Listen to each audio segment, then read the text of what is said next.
မင်္ဂလာပါစာအုပ်စာပေချစ်မြတ်နိုးသူအားလုံးရေကျွန်တော်တို့ရဲ့စာအုပ်စာပေလူမိတ်ဆွေ channel ကနေကြိုဆိုပါရစေဒီနေရာလေးဟာစာအုပ်စာပေကိုဘဝရဲ့အဖို့အဖြစ်သတ်မှတ်သူတိုင်းအေးအေးဆေးဆေးလာလေလို့ရတဲ့နေရာလေးပါဒီ channel မှာစာအုပ်အကြောင်းစာရေးဆရာအကြောင်းစာဖတ်ခြင်းရဲ့အလှပနဲ့ဘဝကိုပြောင်းလဲစေတဲ့စာပေအကြောင်းတွေကိုပြောပြပေးသွားမှာပါအတူတူစာအုပ်စာပေရဲ့လှပတဲ့ကဘာတဲ့ကိုခီးထွက်ကြမလားခုပြောမယ်အကြောင်းအရာကတော့တင်ပေသူဆိုတာကော်ဖီခွက်ကစုံဖြစ်တယ်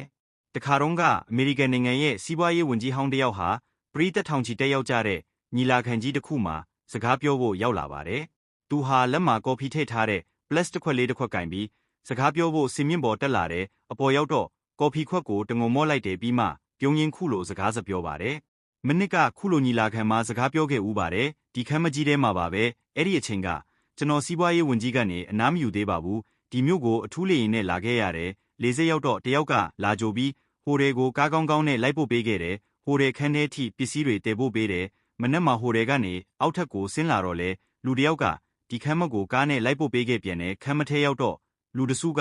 လိုက်လဲကြိုဆိုကြတယ်လှပတဲ့ကြွေပန်းကန်လုံးနဲ့ကော်ဖီတစ်ခွက်လာပေးခဲ့ဒါကိုလည်းကောင်းကောင်းမမိနေပါတယ်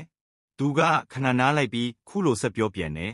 အခုတော့ကိုနော်ဟာဝင်ကြီးမဟုတ်တော့ပါဘူးအနားယူလိုက်ပါပြီဒါကြောင့်ဒီမြို့ကိုယထာစီးလာခဲ့တဲ့တဲမဲ့ဟိုတွေကိုတက္ကစီငှားစီးခဲ့တယ်ဒီမနက်ဟိုတွေကနေဒီကိုလာဖို့လဲတက္ကစီငှားစီးခဲ့တယ်ခမ်းမထဲရောက်လို့ကော်ဖီတောက်ချင်တာနဲ့တယောက်ကိုကော်ဖီရနိုင်မလားလို့မေးလိုက်တယ်သူကခက်လန်းလန်းကကော်ဖီဆက်ကိုလက်ညှိုးထိုးပြပါတယ်ကျွန်တော်ကိုယ်တိုင်ပဲဆက်ကကော်ဖီကိုဒီပလက်တစ်ခွက်နဲ့ထည့်ယူခဲ့ပါတယ်သူကပြုံးပြီးဆက်ပြောပြန်တယ်